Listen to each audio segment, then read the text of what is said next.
Good afternoon.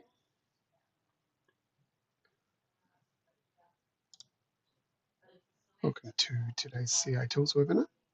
My name is Josh Osborne and I'm the Product Manager for the CI Tools here at Central Innovation.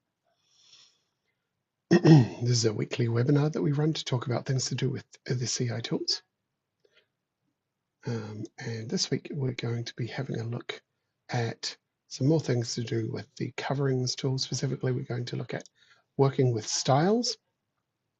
So we're going to show how you can use styles, how you can set up your own styles, and how you can apply styles and import and export styles and that sort of thing. So we'll have a look at that today. And then if we have time after that, we'll briefly have a look at the other types of coverings that are available aside from walls and roofs, because there are a few others as well, which we haven't covered in this sort of mini series that we've been doing on coverings. But before we get to that, I just wanted to cover, so if you have any questions, please enter those in the chat panel as we go, and I will try to answer those either at the end of the session if I have time, or by getting in touch with you later on in a support ticket. If you think of any questions that you have later on that you want to send through to us, just email those to nz.support@centralinnovation.com, and those will make their way to the support team, and they can either help you out with what your query is, or they'll forward you on to me to help. And yeah, also if you have any suggestions for future webinar topics, send those through to there as well, because I'm always on the lookout for what kind of things you want to see. So with that out of the way, the other thing that I wanted to mention is just that, as some of you may know, ArchiCAD 29, the latest version of ArchiCAD, was released earlier this morning, New Zealand time at least. It's not been officially released for Australia and New Zealand just yet, but the international version has been released this morning. So if you are someone who uses the international version of ArchiCAD, then ArchiCAD 29 is available for you now. And I just wanted to let you know here that the CI tools are now available for ArchiCAD 29 as well. So you just need to start up the CI tools installer. If you're on Windows, your CI tools installer that you already have will automatically update itself to the latest version, which supports ArchiCAD 29, and then you can install the CI tools for 29. If you're on the Mac version, you will need to just download the latest version of the CI tools installer from MyCI. So just head to MyCI, go to Get CI Tools, and download it from there. And once you run the new version of the installer, which is 4.05, that will allow you to install the CI tools for ArchiCAD 29. There are a couple of new features in the new version of the tools for ArchiCAD 29, and we will be looking into those in the next couple of webinars. So next week and the week after, and potentially the week after that as well, we'll look at some of the new things that are included in the ArchiCAD 29 release of the tools. But I don't have anything ready for that just yet because we just released the tools. So we're going to be looking at coverings today, and then next week we'll have a look at some of the changes in ArchiCAD 29 so that you can get ahead of that. But if you are using ArchiCAD 29 already, just to let you know that the CI tools are ready as well. So you can grab those as soon as you are ready to start using ArchiCAD. All right, but with that out of the way, let's have a look at some coverings. So as we've talked about in the previous two sessions, we have coverings that work on walls and roofs. Those are the two main use cases for the coverings tool. And what we're going to look at today is using styles for those coverings. And essentially what this will let you do is build up some standard presets that you use quite often for your coverings. It also will enable you to do a little bit more neater scheduling and that sort of thing as well. So they can come in quite useful. You may be thinking, why would I want to use styles? And that is the purpose of this webinar, is to show you why you might want to use styles. You may actually already be using styles and you just don't know it yet. So first of all, I'm just going to apply some roof coverings here so that we can see how that works. So just select my roofs and I will add some roof coverings to them. Just stick with the standard settings for now. Okay, so it applies to well, 3 rather, roof coverings to those roofs. You can see it's got corrugate on it by default. And what we're going to do is we're going to go and have a look at some styles. So if you're familiar with our other tools, in particular the Doors and Windows tool, you may already be familiar with styles because we use them quite extensively there. But if we go down to the cladding settings here, you will see the styles right up at the top here. So it says roof cladding style, and at the moment it just says choose ... because we're not using a style currently. But if I open this drop down here, you can see that there are a handful of styles built into the tool. Yours will probably look a bit different than this because I'm working in a migrated project, but it will be something like this. You'll have a list of styles that are available in the tool, and you can go through and choose one of those. Now, obviously, at the moment, we can modify all of the settings because we are not using a style. Everything's available for us to change. However, if I go in here and switch to the new shingle style, you will see that our roof covering changes to be a shingle covering type, but also everything locks down at this point. So again, if you're familiar with Doors and Windows, works in the same way. Essentially what we're saying is that as soon as you use a style, you are locking yourself into that style, or you're enforcing that style to some extent. And the style is now linked to, sorry, this roof covering is now linked to this style. So if you make further changes to this style, any changes that you make to the style itself will flow through to any roof covering elements that use the style. So it means that you can update your presets and have it apply across your model without having to go and make a bunch of changes to individual placed coverings and that sort of thing. So it's good for making a catalog of styles that you can pick and choose whenever you need them, but it's also good because it means you can keep them up to date without having to do a bunch of extra work as well. So that allows us to select our styles. Now, as you can see with everything grayed out, obviously we can't change it. If you want to modify anything that's in a style, you can hit the edit button. And what that will do is it will modify the style. So in this case, the style called new shingle. If we click this button, we can change one of the colors here to something else and then hit save. And now the new shingle preset is, this new shingle style is relocked, but we are using ultramarine violet instead of whatever it was that was there before. So we can modify the styles on the fly, and now any other roof that we have that use that style will be updated to be red and purple as well once we push the updates out. So it makes it nice and easy to work with. The other option, if you want to be able to adjust the fields here, is to simply say, I'm not going to use a style with this roof covering. So if you do just want to make sort of a one-off change to one of your roofs and you don't want to have to worry about creating a new style or anything like that, you can just, in the style settings here, change back to choose, and that will unlock everything and put you back into not using a style mode, essentially. It will still use the settings that we had changed to just before we changed it, but otherwise we're effectively not using a style now. So we can go through now, and if I reapply my new shingle preset, we'll hit OK and we'll apply the settings there. And then we'll come to our second roof. We'll open the settings here and we're going to apply the same style. So new shingle is applied here as well. Click OK. And now we'll have two roofs that have exactly the same style. Now, what we can do is we can make changes to our style and push those through to our other elements as well. So let's leave those two as they are, and we will update the third covering to also use this style, and then we'll make changes to the style. So go into new shingle here, and we're going to hit the edit button.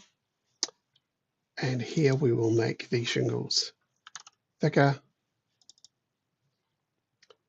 and wider, and also a bit shorter, 20.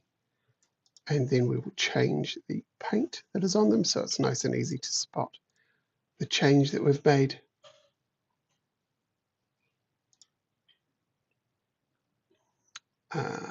And otherwise that looks pretty good. So we'll stick with those changes that we've got made, and we'll hit save, and that will save the new shingle preset. So we're relocked to that style now.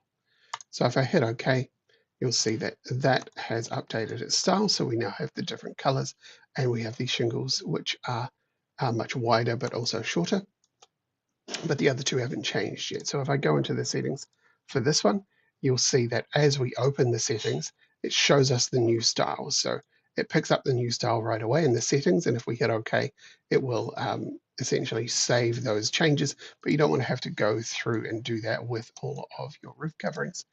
So what you can do is, once you've made changes to a style, go to the CI Tools menu and then go down to Coverings, and there's a button here that says Update Style. So we're going to hit that button. It will ask us if we want to apply it to everything. So we just say yes there, and it will go through the whole project and update any roof covering that used that style to reflect the changes there. So you can see it has given us nice gold shingles on both of our other roofs now as well. So similarly to how the audit tool works in the Keynotes tool, if you're familiar with that, essentially you make changes to your master list, in this case to your style that is used everywhere, and then we just run a quick update to push that style change through to everything else.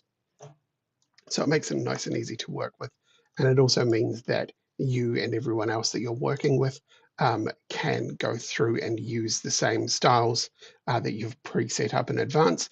And if for some reason maybe you switch specifiers switch manufacturers or product lines or something like that, all you need to do is update the style to the new settings, whether that be new paint color, new sizings, or completely new cladding entirely. Make those changes and then run a quick update, and all of your coverings are in sync again with that change. So that is applying these styles to a roof. We can also apply styles onto our wall coverings as well, as you might expect. And so let's just quickly do that as well. So I'll select these walls on my base level. We will attach wall coverings to them.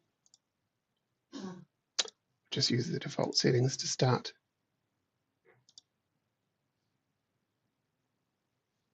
And then let's have a look at what we've got there. Okay, so it's applied the default settings, which is a weatherboard. And we've got a pretty standard weatherboard on here. And you can see up the top again, we have wall cladding style is being set here. And at the moment we're in choose option, which again just means it's completely custom. We're not locked to a style currently. So again, what we can do is we can apply one of these styles. Let's say vertical boards and battens, and it locks everything down the same way that the roof covering did. So you can see that has locked in. We can make some quick edits to this because there's some strange things going on here. So we're using two different building materials here, which is fine. Although that one should probably be, let's say, timber general. And we'll override the colors as well. Actually, no, that's okay. Timber general and timber batten. We'll override the colors just to be timber and timber.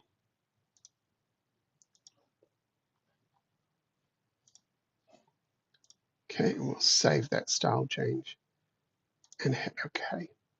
So that applies our style.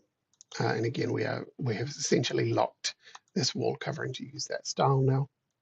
And we can do the same thing that we did before. So we can select this wall, we can go into style, and we can choose vertical board and batten, and everything that we just changed is done for us. And we can also modify the style and push through the changes again. So let's choose this last one here. We will apply vertical board and batten again. Whoops, that's the wrong button. And then we can modify that. So we'll say that the spacing is now 350.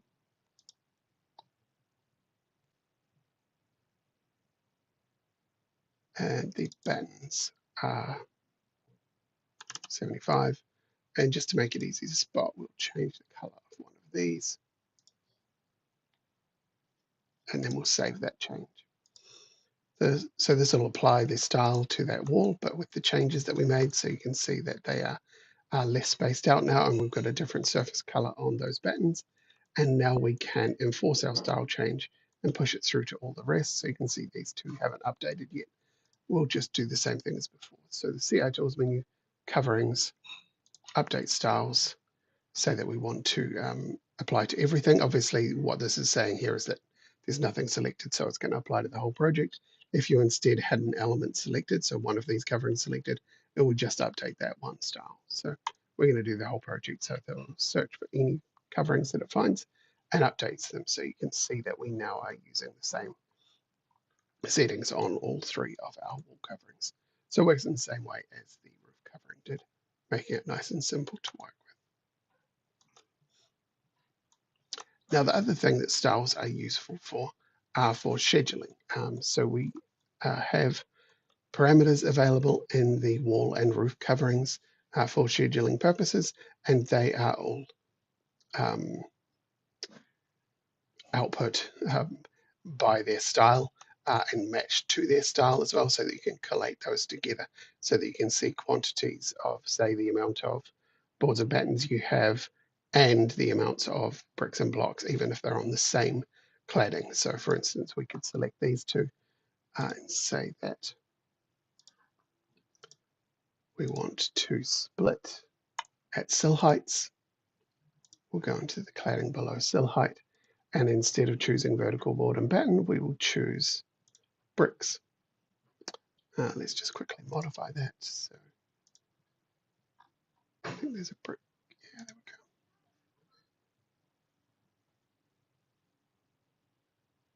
Save that and hit OK. So that will make them split at the base now. So we've got boards and battens at the top and bricks at the bottom. Our last covering won't have updated yet, so we'll just quickly push that change through. So where's my coverings menu? There we go. Update styles. OK. And that updates all of them now. Oh, sorry, all we did was update the style. I didn't change the actual covering itself. Below, covering below, brick.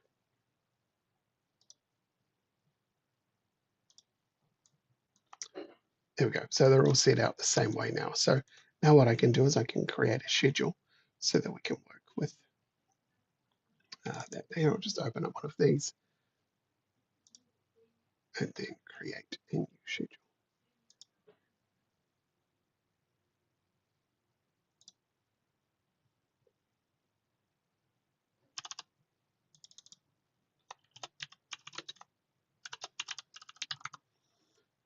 Call this one wall cladding.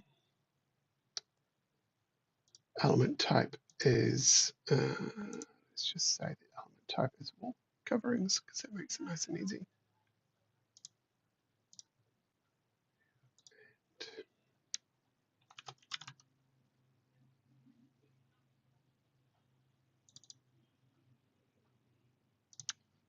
Go, just create a quick schedule for that. Right, so it's just scheduling the name, so it's not very interesting yet, but that's what we'll do next. So we're scheduling out all of our wall claddings. There are 4 of them, apparently. I didn't see where the last one was, but it might have been just around the corner. So now what we can do is we can go to Add Fields, Library Part Parameters. You may have done this before. We'll switch to folder view for used objects only, so it's easier to find.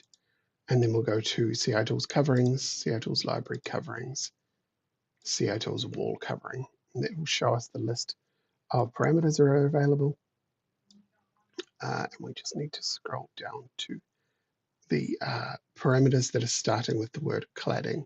So you can see area 1, 2, 3, 4, 5. So area 1 is main cladding, 2 is below sill height, 3 is above head height, 4 is below openings, and 5 is above openings. And what this number here, what this parameter will give us is the area of that covering. And then we also have cladding preset, and you can swap in the word preset here for style effectively. And what this will give us is the name of the style being used on main, being used below sill height, above head, below opening, and above opening. So we can schedule those out. So let's add main cladding and cladding below sill, and then the names for cladding and cladding below sill. We'll hit OK, and then OK, and that will update our schedule. And you can see we now have a schedule which shows us what the name is of the style that is being used in each case and what the area is for that cladding. So we can see main cladding area on the one that we couldn't see before is 8.95 on the main cladding and 0 below. Obviously, we're not splitting this one, so we don't see anything there, and we're not using presets on either, or styles rather on either, so we see nothing for the style names. And then for the other three, you can see the numbers here. So we've got 18 for the main, 4.7 for below sill. The main one is boards and battens, and the one below is bricks. So it makes it nice and easy to build up a schedule for that. And we can do the same with the roof coverings as well. So if I go in here and we'll just duplicate this one.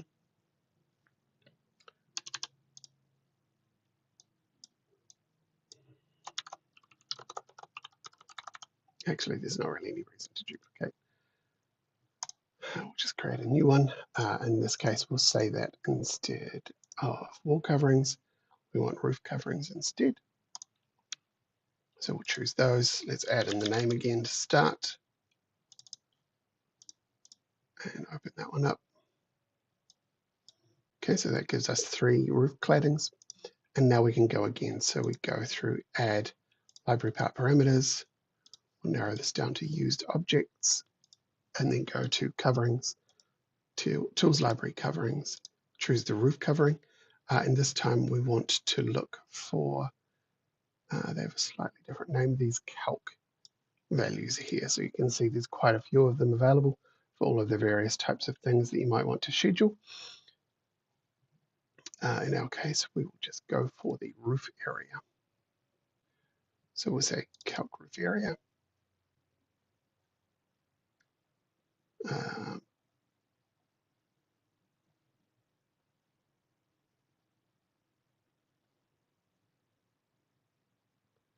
That looks okay.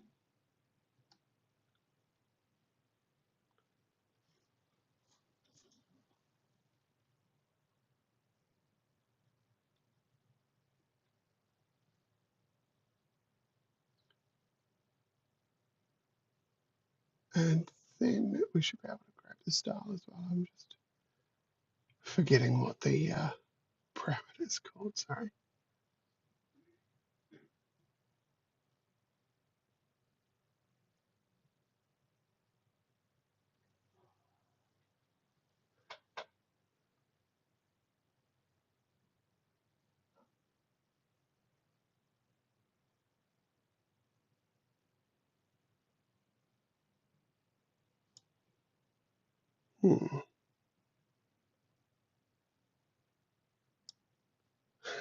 Sorry, I should have checked this beforehand.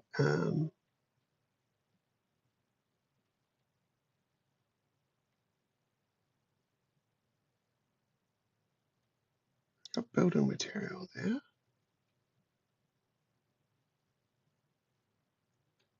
There we go. I think that's roof area is the main thing we want anyway, obviously, but there we go. And then we've got our cladding types. So this is much more simple because obviously we don't have splits on roof coverings, so it's just the area and the cladding type that we have chosen, which on ours was all shingles. So you can produce schedules to give you both of those things for wall and roof coverings. And obviously there were all those different calculated values that we could also add in as well if you wanted to. All right, I'm just going to quickly have a look and see if we've got any questions before we finish up.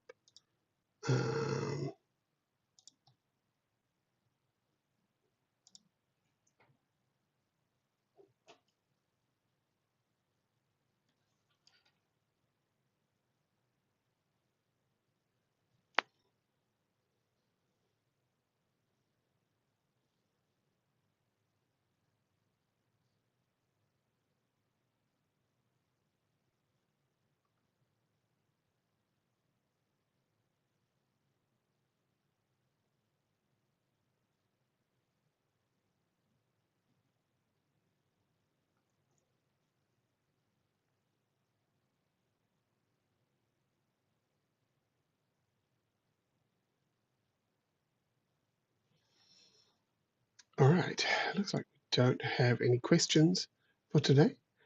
So thanks for coming, everyone.